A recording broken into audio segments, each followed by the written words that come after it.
The high school alumni group chat started pinging in the dead of night. Someone, probably bored and nursing a drink, threw out a prompt. 3 keywords to describe your high school experience. Go. The chat, which had been dormant for years, suddenly saw a name pop up that made my heart skip a beat. It was Camille Sterling, the undisputed prom queen of our graduating class. Vibrant, she wrote. Passionate. Then, after a deliberate pause, she added one more. And Nate.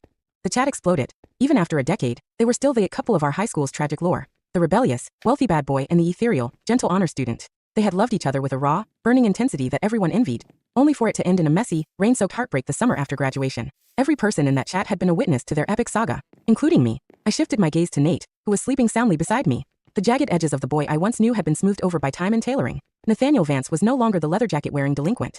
He was my husband, distinguished, composed, and completely, utterly indifferent to me. That old thorn, the one I'd pushed deep into my skin years ago, began to throb with a dull, familiar ache. 1. It seemed the onlookers were more invested in the ghost of their relationship than the actual people involved. Camille's Instagram says she's single. But Nate, does anyone actually know? He went dark after the breakup, dropped out of the loop completely. Now the only place I see him is on Bloomberg. Please, the man is a machine. No scandals, no tabloid shots, just work. There's no way he has a girlfriend. Makes sense. When you lose the love of your life that young, everyone else is just noise. Why did they actually break up anyway? Classic ego. She wanted to head to the Sorbonne. He was being a prick about it. They both leaned into the drama instead of the compromise. Ugh, it's like a second-chance romance novel waiting to happen. I'm obsessed. They kept spinning the fantasy, and I kept my mouth shut. I stared at the ceiling, wondering if I was the noise. Was I just the compromise he made when he realized he couldn't have the real thing? I reached over to turn off the lamp, but Nate's phone lit up on the nightstand. Unknown.